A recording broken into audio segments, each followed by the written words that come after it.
What's up, everyone? Welcome to another episode of Fools Get Clean 2 podcast, where we highlight people's recovery journey and they share their story. Welcome our next guest, Rocky. Hello, everybody. Hey, Rocky. So, how was it growing up for you? How was your childhood? Did you have both parents in your life? How was your upbringing? Okay, so I was born in Pasadena Memorial, and we lived in El Sereno, and we lived there. I was born in 1980. I think I was about 3 when my parents got divorced.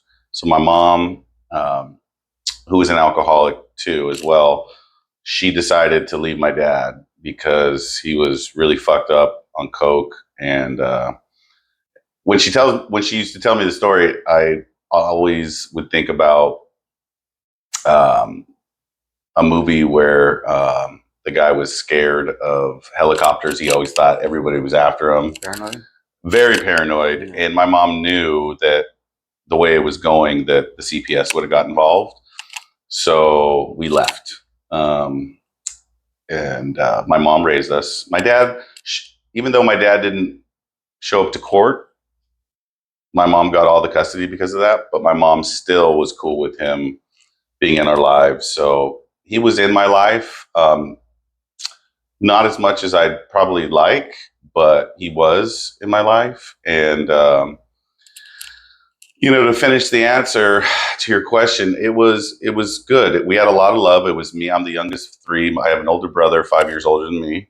And then my sister, she's about 4 years older than me. My mom had a couple miscarriages between my sister and myself. And we moved around a lot. Different boyfriends my mom had. And, I didn't find out this till I was about a year sober. But apparently, my mom was a prostitute and didn't even know. So she framed it and told us that she was showing houses like a real estate agent, and when really she was going to see John's, and that's how she was providing for the 3 of us. And So, you didn't know that growing up, so it didn't hit you yet then, huh? No, it didn't. And I was already in recovery when she told me, so I took it from a completely different place than my brother and sister. Yeah. I took it as like, oh my God, thank you. Like, like I appreciate it. And sorry you had to do that. Where my brother and sister, my brother, I think, had more anger towards my dad. Yeah. Understandably, he was the oldest. And my sister, I'm not sure exactly how she took it hard though. She took it hard. And, yeah, so didn't find that out until 2007, and we left in 83. So do the math. I think she stopped in about with her last boyfriend, John, or not John. That's her husband, Michael, and that must have been like 93. So good 10 years, of that. But it was good. We traveled a lot. San Gabriel, mostly Arcadia. I think we lived in San Gabriel first, and we lived in Temple City, but like my mom would always use like a fake address so we can go to schools in Arcadia. Oh, okay. Yeah, she wanted us to get a good education. When we got caught, that's when we had to move again. So we moved a lot. I mean, I'd done the number, I forgot. I think where I live now is like my 26th address. No way. Including treatment. Yeah. How was that for you as a child growing up? Like, were you able to make friends at a young age and always changing schools and stuff? For me, yeah. I'm pretty outgoing. Yeah. I liked it. Like, I think I went to 3 of the 5 elementary schools before going to high school. Only 1 junior high, but by the time I got to high school, I knew everybody that I grew up with. Yeah. So that kind of was beneficial for that point of having to travel so much. But, it was always an adventure to me. Yeah. I didn't like it when I had to share a bedroom with my brother. Yeah. But eventually I got my own room, and that was pretty cool. Yeah. Yeah. So, when did you start using substances or alcohol? So was that like junior high-ish or high school, or how did that come about? Yeah. So, junior high, I was probably 12 years old. just prior to that, you know, our house was like the party house. Mom was away with her new boyfriend. That was, so she didn't really live there too much anymore. She just kind of came and checked on us. So my brother and sister, they were probably like, I don't know, in high school at the time. So we had parties at our house, and I was that dare kid, you know, get out of my house, you're smoking weed and all that shit. Yeah. So, but my best friend at the time, who's sober now, Alex, we were friends for a while, and you know, I had this picture in my head of what like drug addicts, more than alcoholics, but just drug addicts, what they were, and they were so bad and all this. And I found out he smoked weed, and everything changed. Before I even got high, I'm like, oh, they've been lying to me, because this is like my homie, this is my best friend, and here he is smoking weed. So I remember we got some weed from this guy Eric in Monrovia, and it was like wet. He tore it straight off a fucking plant. So like we had to throw it in the microwave. I'll never forget. Threw it in the microwave, stole my sister's little red bong, went around the corner, and I think it was like under a bridge or something, and I smoked weed for the first time. And I immediately loved it. I was convinced I'd smoke weed to the day I die. Love the way it tastes, the way it made me feel. I used to smoke cigarettes. I stopped that. I'm like, this is way better smoke. Yeah. And get the effect from it on. Oh yeah. Yeah. Oh yeah. I was a knucklehead. I had a lot of freedom.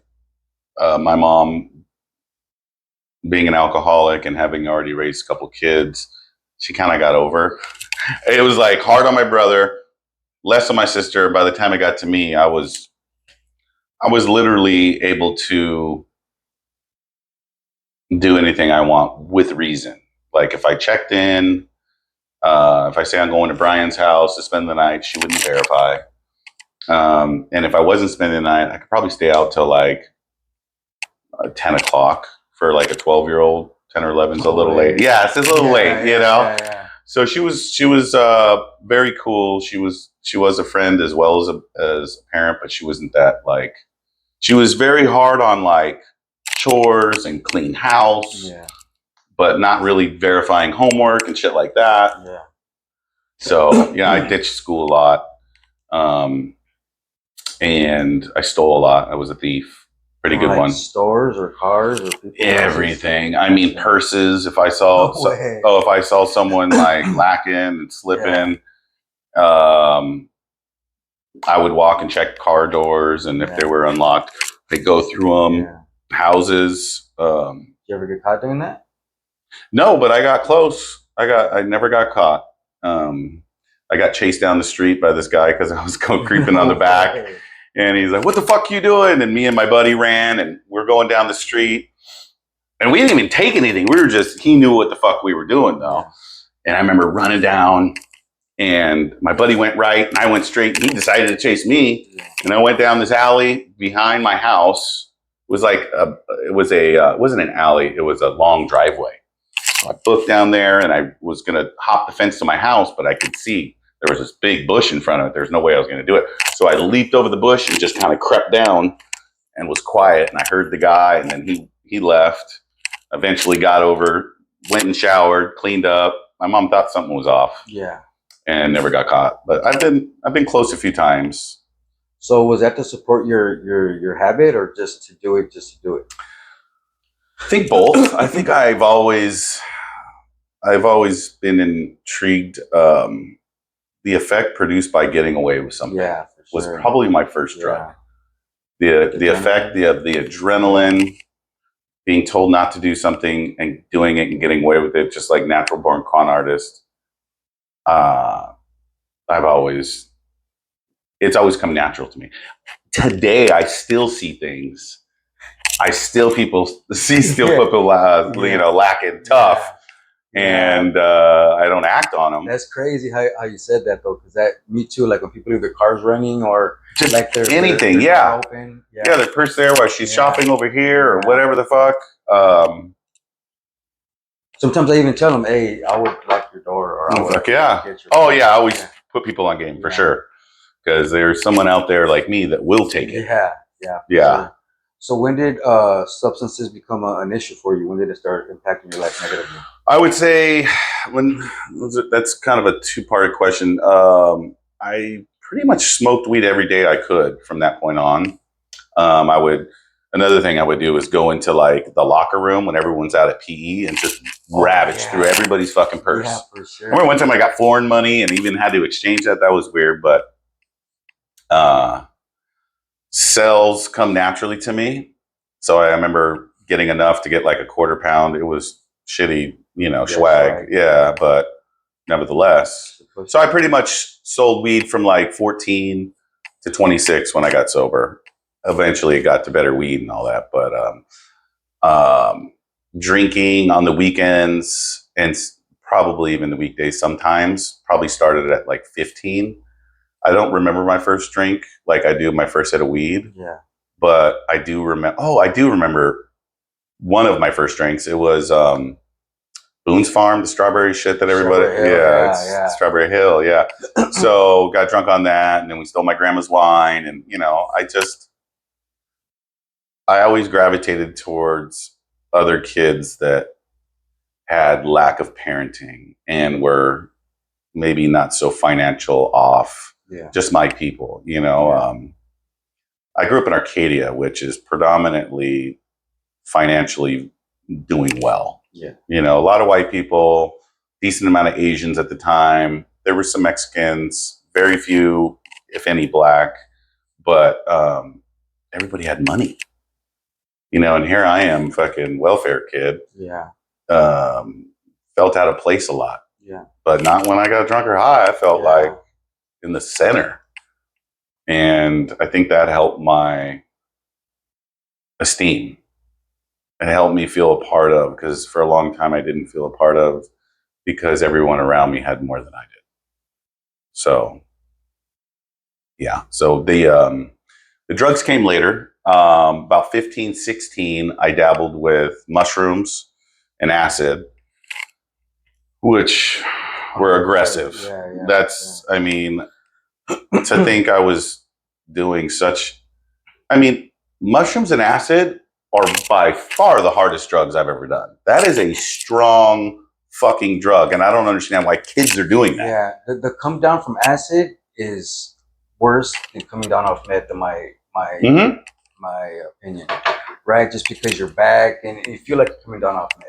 The irritability. I had never done meth before that, so I've never been the same from the day I fried. Shrooms different, but fried. Yeah, fried. I see everything different. Yeah. It changed me. Yeah. It was funny, like, to tell a little story about that. So me, my boy Alex, and Jorge, we were probably 15, and we got these like Beavis and Buttheads or whatever. We were gonna fry at my house. Everything's gonna be cool. My mom apparently decided to stop drinking, so she was like a bitch. She was fucking putting the hammer down. But we didn't know that day. So we take the acid, and then all of a sudden my mom rolls up in her Cadillac. I'm thinking, oh, she's just stopping by for something. She's like, they gotta go home, this and that. And I'm fucking tripping because I just took a tab and I don't know what the fuck is gonna be in store for this. Yeah. So like Alex called his dad, and I'm like, well, Jorge he's gonna walk home. So I went and told Jorge, I said, act like you're leaving and then come right back. And I'll distract her, because she was at the fucking sitting on the couch looking out the front, just making sure everybody was going home. Yeah. And she didn't know I was frying. So Jorge left, and then I see him creeping over, and I'm like, Mom, I distract her, and he goes back, and then I play it cool. She leaves back to her boyfriend's. Find out later Alex is frying at his house by himself in his bedroom with like all his little brother's fucking stuffed animals just tripping the fuck out on Ninja Turtles talking to him. Yeah. So we went back to the garage where I lived at the time and made it a bedroom and just tripped the fuck out. And anyways, that was an experience with one of the experiences with acid. But being like, I always describe when I talk, like in the beginning of my drug addiction and alcoholism, there was a lot of fun and a little bit of consequence here and there, whether the consequence is hungover, getting in trouble, grades, arguments, fights, whatever. There's like consequences, but they're sporadic. Now on the end over here where I got sober, right before I got sober, there was tons of consequences and a little relief. I wouldn't even, maybe a little bit, but more like relief. And as, time goes on, the fun drops, the consequences raise. So wherever that was, if I started at 15 and ended at 26, that's 10 years. So I would say probably around 21, where it was probably 50-50. Yeah. And I kept going strong. I never wanted to do hard drugs. A lot of my buddies, like 3 of my best friends, went to jail for home invasion. They were tweaking. Yeah. And it started with coke, and I didn't want any part of that. And they all went to jail again. And I remember I was 18. I was just like more curious than anything. Like everybody's doing coke, this and that. So I hit my buddy Peter up. I was like, hey, I need some coke for a friend, but it's on the down. Oh, yeah. Yeah. Yeah, I'm not one to like follow, but if I'll do it, it's going to be on my own. So I literally, the first time I got coke, I said it was for someone else. I went in my room and I did it by myself. That's crazy. Yeah, and I had these popcorn fucking ceilings I'll never forget. And like, carpet I was carpet. Yeah, eventually I dropped a little piece and I thought I saw something else. Who knows what the fuck. Yeah. Eventually came out of the closet of the coke. Peter's like, we all knew. Like, well, why didn't you guys say anything? So coke was like a weekend warrior drug for a while. It was probably like, Friday night to Sunday night, couple nights. And then, of course, the rationalization is coke comes from a plant. It's natural. We all know it's bullshit. They cook with gasoline and fucking all the other bullshit. But I was like, this is okay, but no meth. That's where I draw the line. Yeah. The line kept getting pushed. Yeah. And I remember the first few times I even got coke, or maybe, the first handful of times, I would always say like, hey, Gabriel, you got any coke? You'd be like, yeah. I'd be like, but is it pure? No way. Yeah, that's what I would say. Like, it's not cut with anything. Yeah. And I got this really weird look one time, like, are you fucking stupid? So I just stopped asking that. Yeah. And I didn't care after that. Yeah. So coke pretty much became an every weekend thing, I would say, from like 18. So we got weed and alcohol, obviously, up until that point, dabbled in some hallucinogenics. Barely made it through high school. When I say barely made it, 6 months before getting or graduating, I got pulled in. I think it was the vice principal or somebody. They're like, look, regardless of your grades, even if you had straight A's, we'd be having this conversation. Conversation was, you have to go to every single class every day from here on out.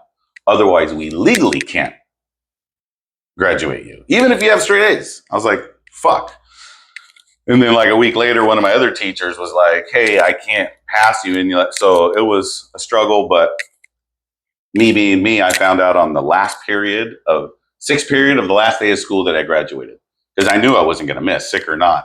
Yeah. I figured just tell that part of the story because it tells a lot about me and how I push the envelope. And I like to dance on the line. Yeah. That's just kind of in my nature. So, so the coke, I think I did coke from 18, I think, to about 21. And I had my buddy Chris. He would... You just snorted, or did you smoke rock or freebase, or how did you do it? I just snorted it. I did... thanks for asking. A buddy of mine fucking... he liked making crack. Yeah, it's a different high for sure. It's fucking weird. Crack is a perfect name for a crackhead because it's cracky. It's fucking weird. And I remember I smoked it a number of times. It doesn't do much for me. It gets me just wanting more. Yeah. Some people get some fucking loop the fuck out. Yeah. And one time we were at his house in Monrovia. It wasn't my room yet because I rented a room there. His name was Rudy, and he fucking loved it. And I remember we cooked it up. He takes one hit, and I swear, it's like this.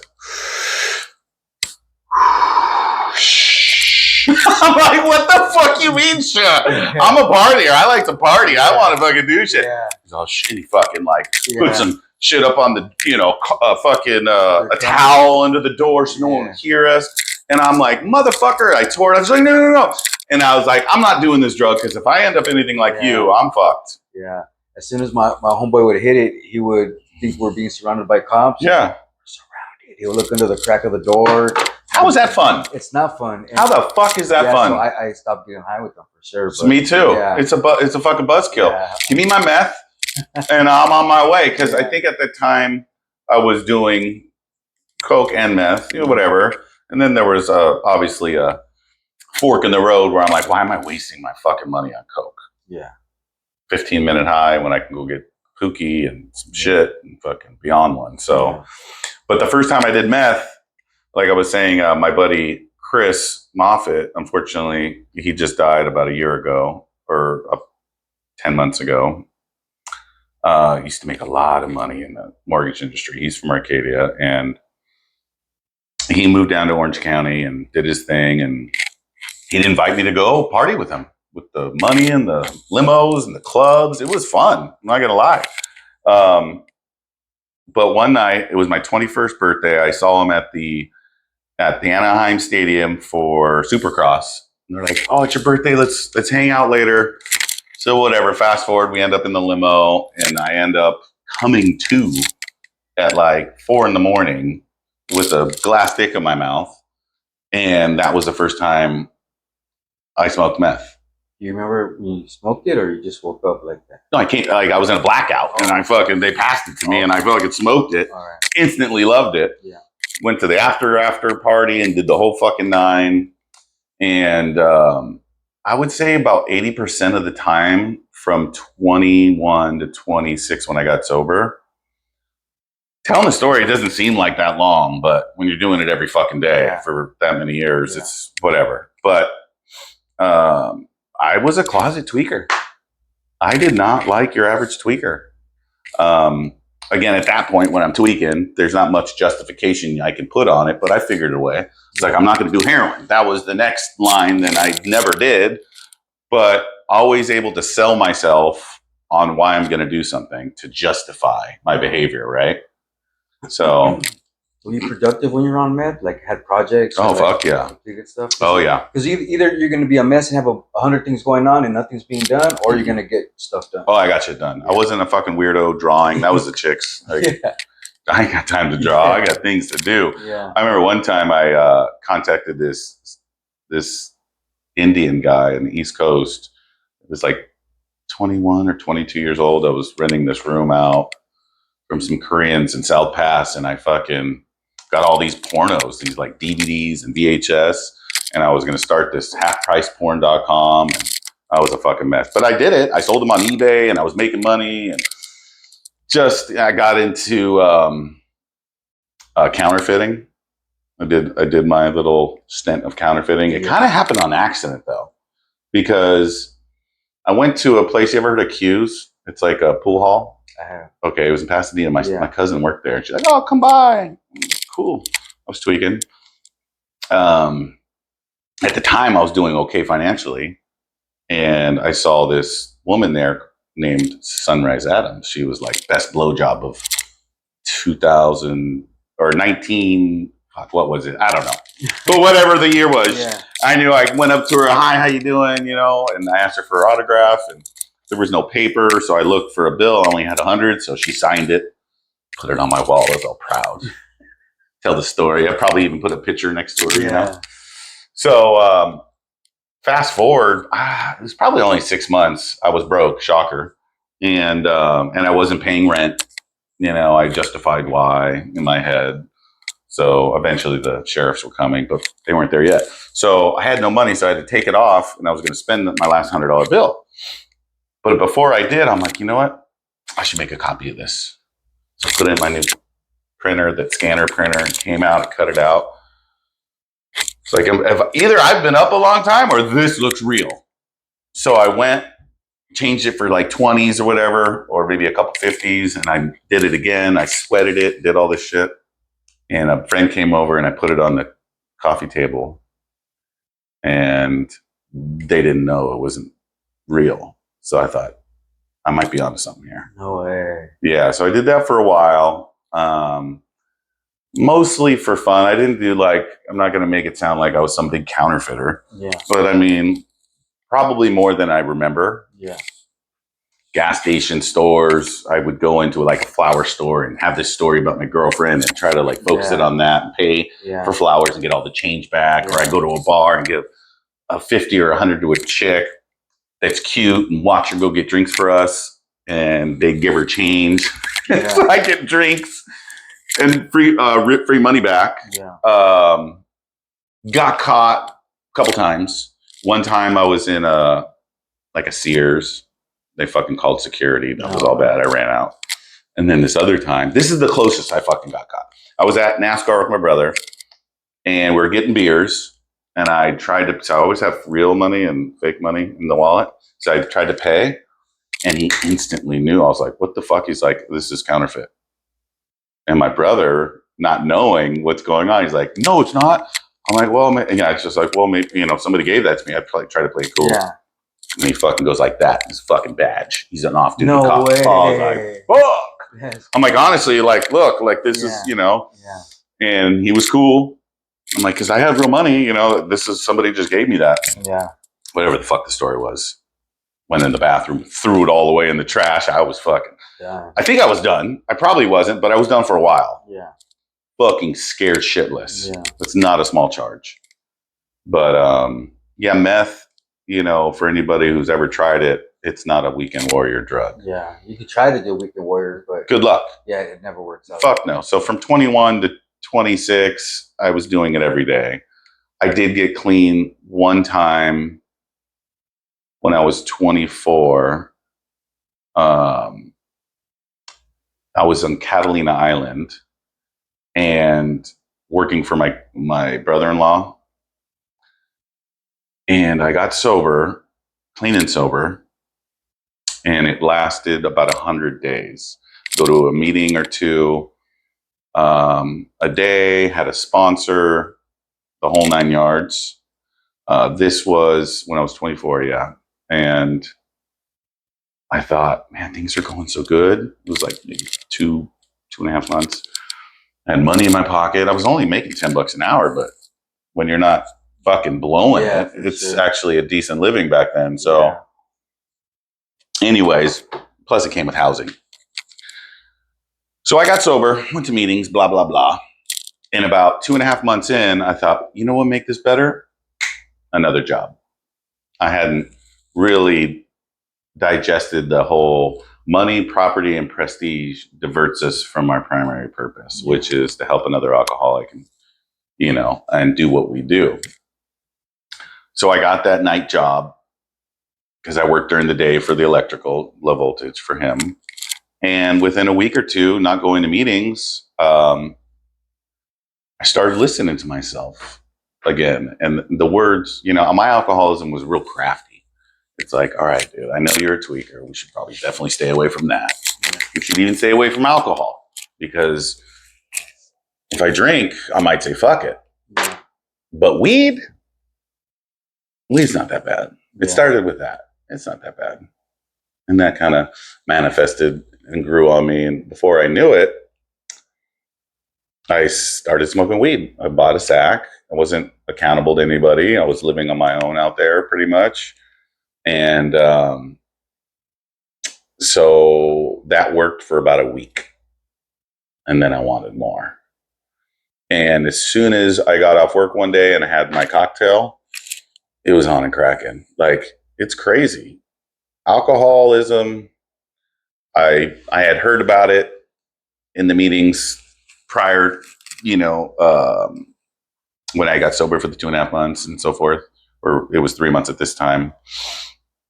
And, your disease does push-ups and all that. I thought was bullshit. Yeah. It really is. It's the fucking truth. I'm the first to tell you, as soon as I drank, I was off and running. I was doing more than I was prior to getting sober, and it tripped me the fuck out.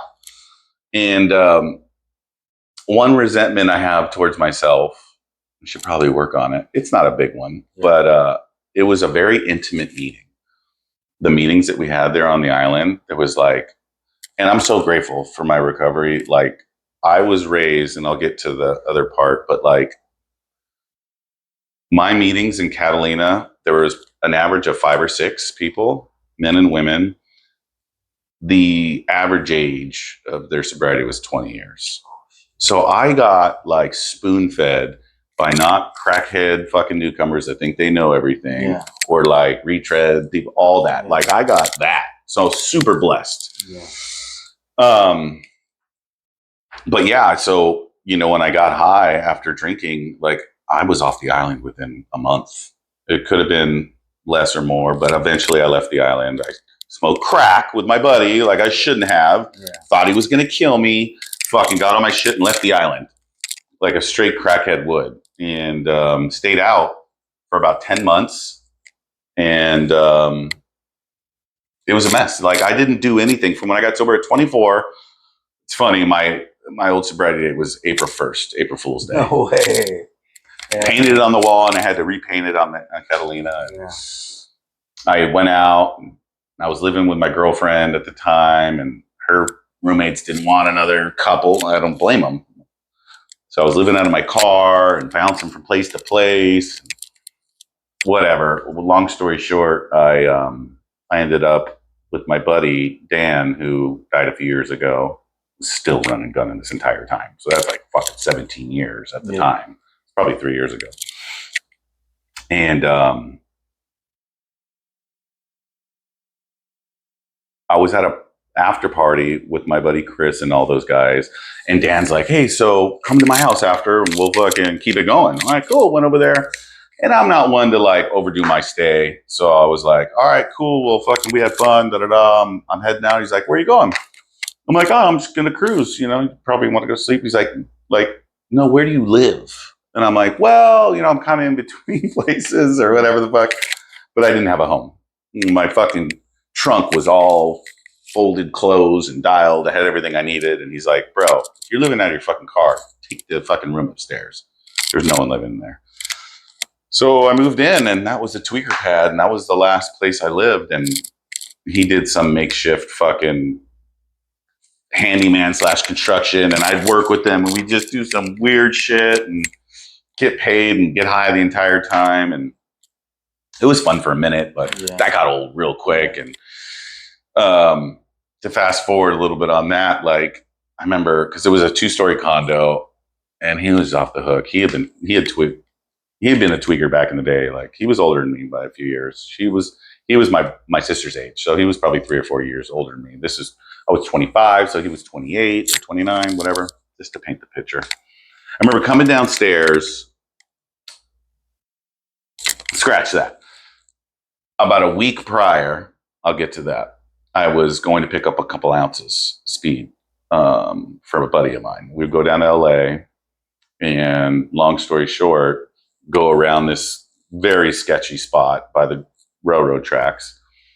And we're waiting there for the guy, and you know the deal. I had the money under my seat, and I look back, and someone put a gun up to the window. No way. Yeah, and so fuck that. I wasn't even high, which is weird.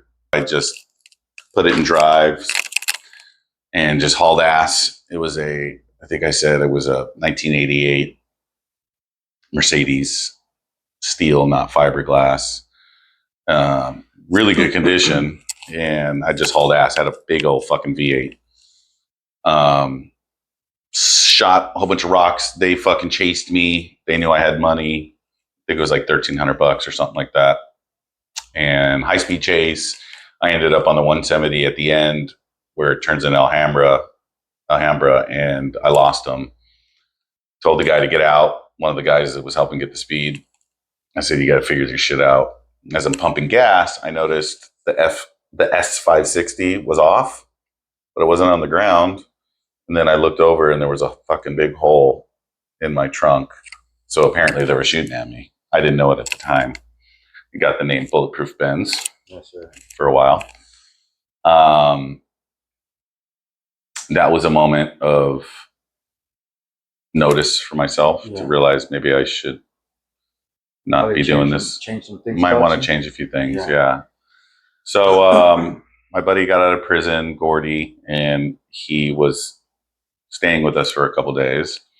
And basically, he was just telling me what I got from his discussions was everything that he's done up until this point that's gotten him in any type of trouble had to do with speed. Yeah. So that was another sign. And then I wasn't going to family functions for a while. So my sister called her friend Jimmy, who was one of my big homies, and he called me. He figured it out. Made me feel very small for what I was doing and told me that's not good, stop doing that shit. So another piece to the recipe of me thinking about getting clean. And one day I had gotten high, I slept, went downstairs, and I saw my buddy Opie on the computer connected to the big screen TV, and it just looked weird. And he was on a sick one. The next day I'm walking down, and he's looking a little bit more agitated, a little fucking weirder, and he's still fucking there. The third day I walk down, I'm halfway down the stairs, and he just looks over to me with this very evil, stuck look, and that was it.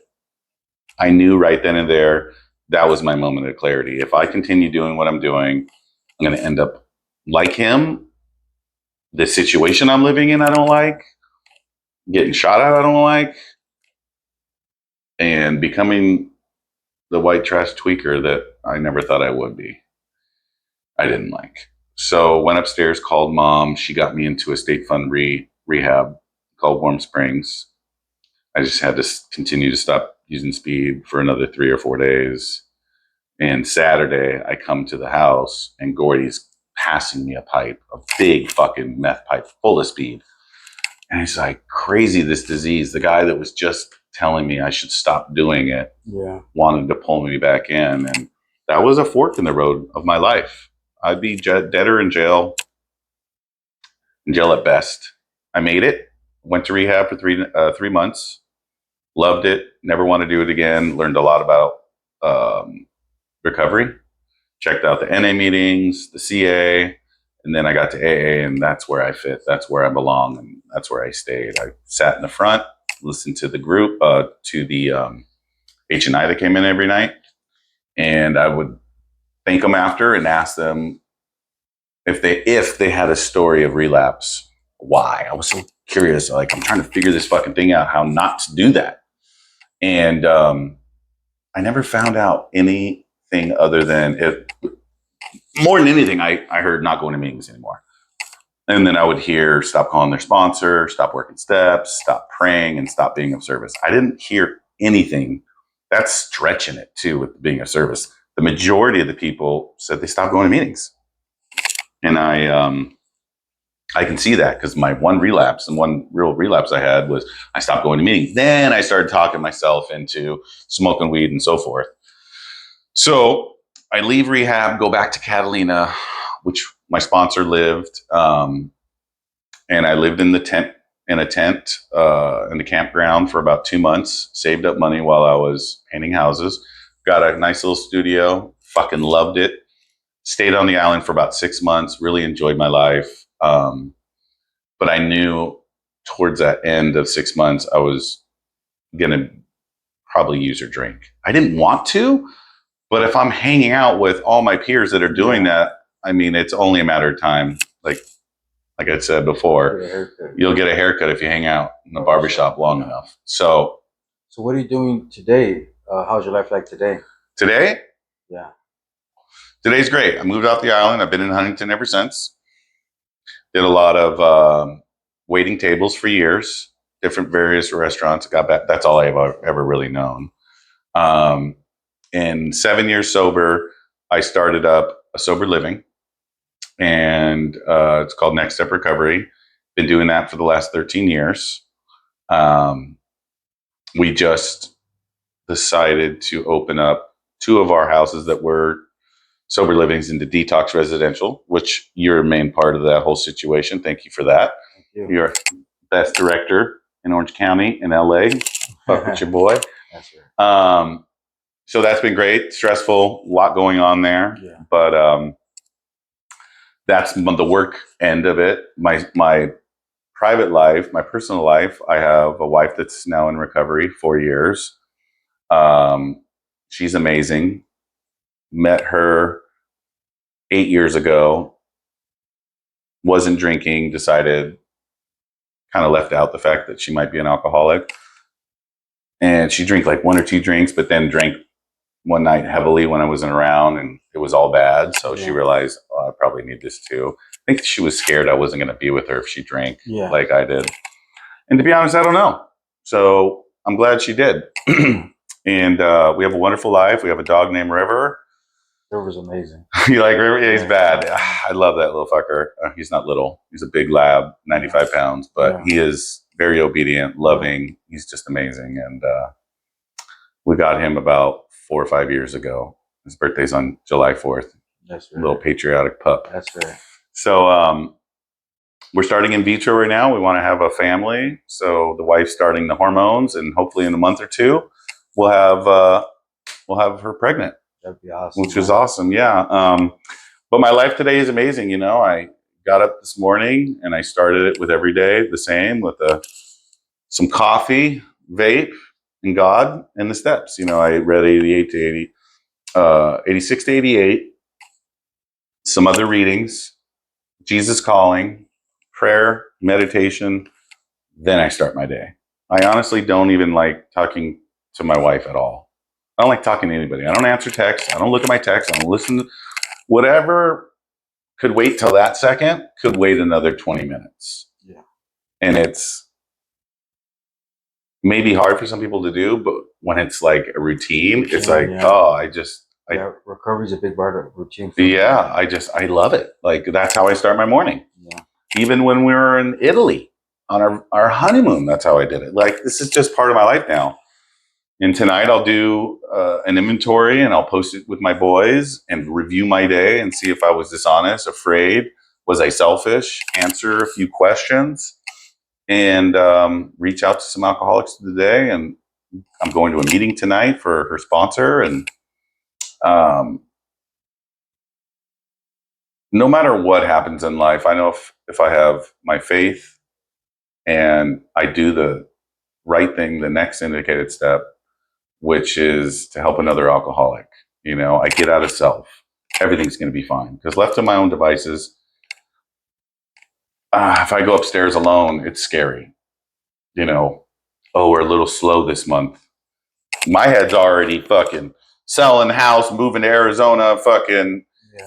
It's sick. It's, you know, untreated alcoholism wants me to be in the future in a negative space. A negative, what's not going to be conducive to my life. I don't know if you ever thought about the future, just pondering positive things. It's not natural. It's always fear. And I have yet to see any of those irrational thoughts come to life. They're all just bullshit. So, excuse me. Yeah, I mean, I hit 3 to 5 meetings a week. I work like 10 guys. They work with guys. Yeah, I know one of your sponsors. He works with me. As a matter of fact, he's other director, Owen. He's really Block. Yeah, he's a cool dude, and he speaks highly of you and your sponsorship family. And I really like what you guys do. Oh, thanks. Yeah, I love Owen. He's amazing. I've worked with him for about 4 years now, and seeing him, I started working with him when he already had some time. I think he had like a year, 2 or 3. Yeah. He used to be a client. He made amends for fucking doing shrooms or acid or some shit. Yeah. He's funny. I'm like, you're good, dude. Yeah. But it's wonderful to see him take the suggestion, and he's so happy and he's so positive and he's so helpful. It's like the other day, it was birthday night for our group, and I needed some pizzas to be picked up. I knew without a doubt he'd do it. So I didn't even call him. I wanted someone else to do, so I called Boomer, and he did it. And sure as shit, because I put it in the group, and he go, "Hey, Rocco, you need me to pick up?" He's that kind of guy. Yeah. Hey, bro, I need before I got a truck. Can you help? Yeah, be right there. Like, he is so amazing to have as a friend. Yeah. Just he's very reliable, selfless, reliable. Yeah. And I think he sees the benefits of that, doing panels and being of service. That's the thing for me. Like, I always tell my guys, what I've come up with as far as recovery based, like meetings, calls, service works, it's all to get out of self. Yeah. So whatever I can do or you can do today to get out of self is a good day. Because when I'm thinking about the future and negative, I'm in self. Yeah. My problems I think I have. Go to a meeting and hear someone's real fucking problems. All of a sudden you feel better. Yeah, you know, like, oh shit, I don't have it as bad as I thought. Yeah. But yeah, he's amazing. Love the guys. Sponsorship has been one of the best things, in my opinion. You know, I think one of the proud, maybe not the best. It is a honor to hear someone's fifth step, an honest fifth step. That is the biggest honor in Alcoholics Anonymous that I've received, and I continue to receive. And I love the steps. I love the order they're in, and I make sure I take guys in that order. And I love when they take direction and I see their life just blossom. Do you have any words of encouragement or suggestion for someone out there that might be struggling? Yeah, get your ass to a meeting. Go to a meeting, and if you say, well, I've tried that, this and that, try it fucking again. You know, I know when I first tried a certain alcohol, maybe I didn't like it. I'm sure I tried it again, or dope, or this, or that. And it's like, how many motherfuckers can be wrong about the same thing? Like, ask anybody that you know that is sober, and we'll all point to Alcoholics Anonymous. That is the hub. That's where you can find a sponsor. That's where you can get the help. And it all starts with that first meeting. Yeah. Go there, raise your hand, say, I need help. People come up to you after the meeting, and if you're a woman, ask for a sponsor and take her direction. I'm not saying she has all the answers. I'm saying you don't. That's one thing about being in the rooms, right? Is actually being around people who just want the best for you and don't want anything in return. On the streets, it's totally different, right? Oh, it's very weird in the beginning for people, especially if you've done any time. You're like, what the fuck? Like, yeah, what do you want from me? Yeah, what do you want from me? Yeah, absolutely. I've got a few guys that I work with that have done significant amount of prison time, and I know it's an amazing feeling to be able to trust someone again for them, but it does take time. Yeah, it takes time, and the only thing you have to do is be honest, completely honest, be open-minded to a different way than yours, and willing to do the work. If you do those three things, that's why we call it HOW, how it works, is the honest, open-mindedness, and willingness. If you can do that one day at a time and stay in the fucking day, you're going to be golden. And I still have to do that today, 20 years later, of consistent sobriety. So that's... thanks for sharing your story, Rocky. I appreciate you. Oh, you got it, brother, for sure. Remember, change is possible. Fools get clean too. What's your comeback story? Thanks a lot, Rocky. You got it, brother.